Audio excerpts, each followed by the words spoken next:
우리가 앞 시간에 별의 일성에 대해서 주계열성, 그 다음에 적색 거성, 그 다음에 또 백색 외생까지 알아봤죠. 백색 외성까지요. 자, 이제 나머지 부분을 공부할게요. 지금 백색 외성에서 행성상 성운이라고 하는 말이 나왔죠. 이미 뭐 성운에 대해서 언급을 여러 번 했는데요. 앞에서. 자, 성운에 대해서 한 번 더 짚어보고 또 진도를 나갈게요. 성운 그러면 이런 뜻이라고 하는 것. 별들이 없는 곳에서 가스하고 먼지가 희박하게 존재하는데, 바로 이 성간 물질의 성분이 가스하고 먼지예요. 가스하고 먼지.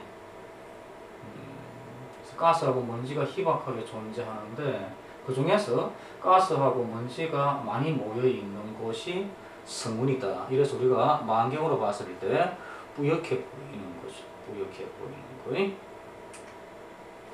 성운은 크게 네 가지로 나뉘어집니다. 발광성운, 반사성운, 암흑성운, 그 다음에 행성상성운, 이런 것이 있죠.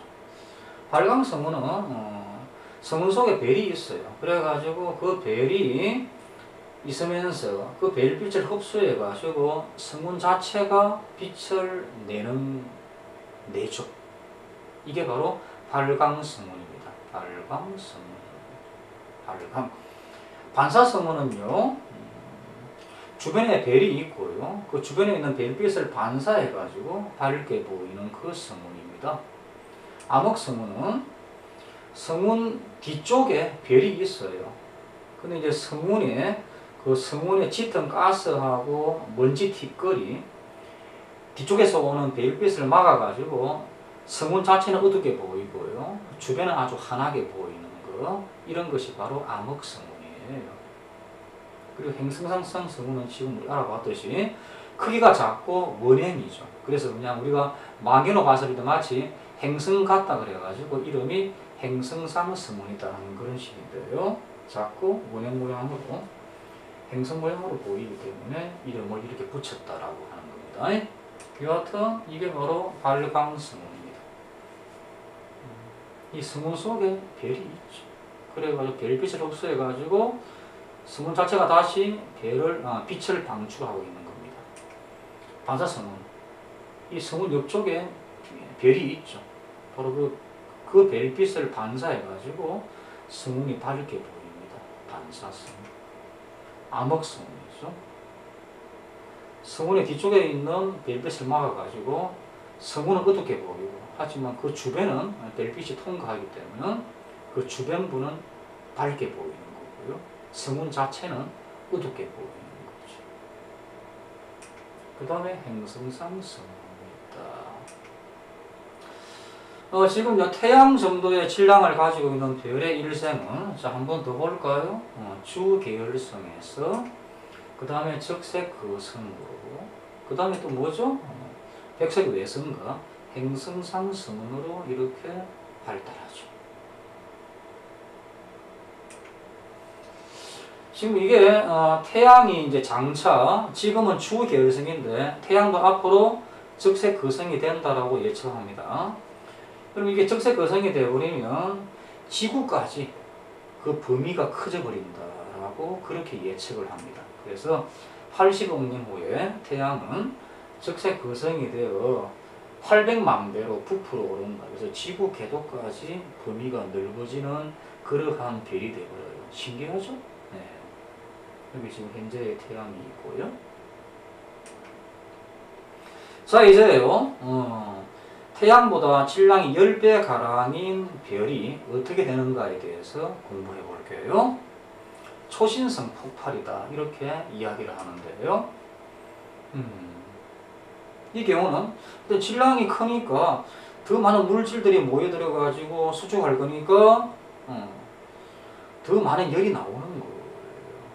그래가지고 바로 앞에서 봤듯이 빠르게 반응이 일어나면서 결과적으로 산소 외에도 규소, 철까지 생기는 거죠.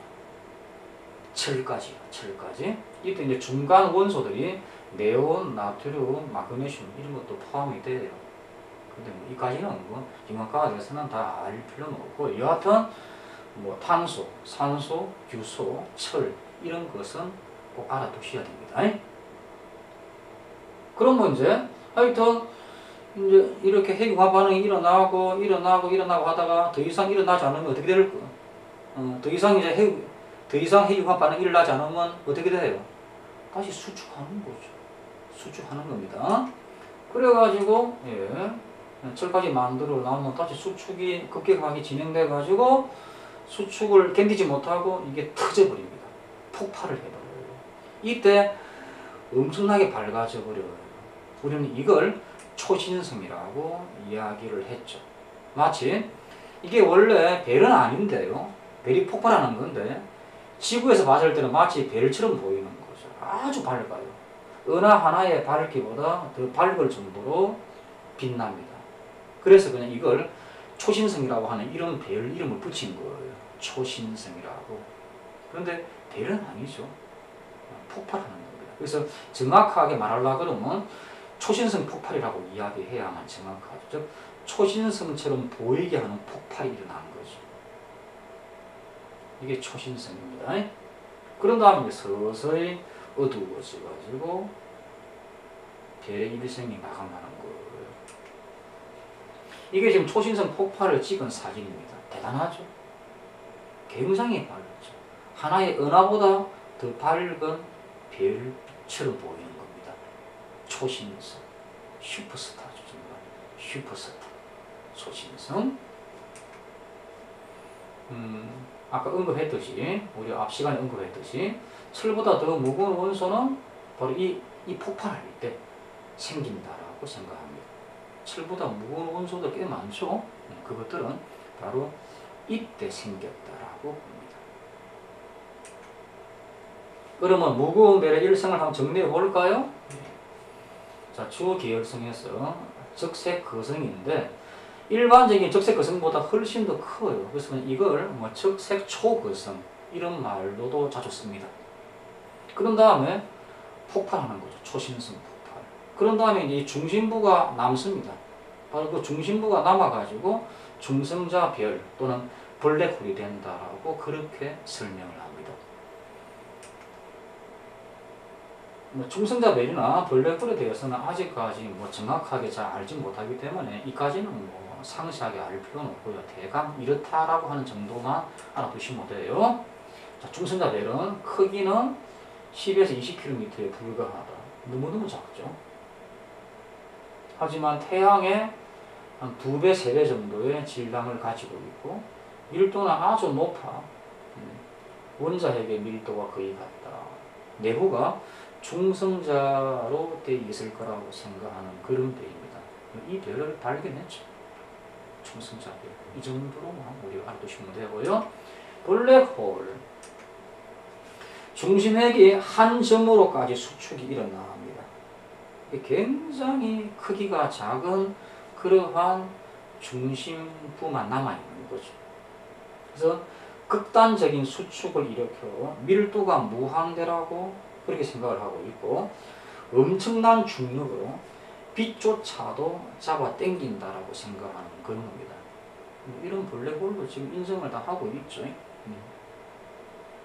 융합과학에서는 뭐 대략 이 정도다 하는 것 정도만 알아두시면 될 것 같습니다.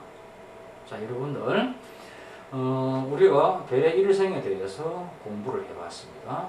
2시간에 걸쳐가지고 그래서 맨 처음에 원시별이 생겼고요. 그 원시별은 뭐 별 주계열성으로 발전되지 않을 수도 있고 또는 발전될 수도 있는 거죠. 그런 다음에 이제 주계열성이 다시 적색거성, 그 다음에 백색외성, 그리고 행성상성, 그리고 이제 또는 이제 초신성 폭발로까지 이어질 수가 있고요. 그런 다음에 중성자별, 블랙홀 이렇게 되는 겁니다. 자, 여러분들 우리가 지금까지 알아봤습니다. 조금 어렵지 않을까라고도 싶어요. 이제 지구가 1이나 2에서 나오는 그런 내용인데 융합과학에서 바로 나왔네요. 자, 한 번만 더 정리해 볼까요? 이겁니다. 질량이 작은 벨은 적색 거성, 행성, 상성은 백색에 대해서. 그리고 질량이 큰 벨은 이렇게 왜 이리 시끄럽냐. 여러분들 수고하셨습니다. 자, 수고하셨습니다. 예.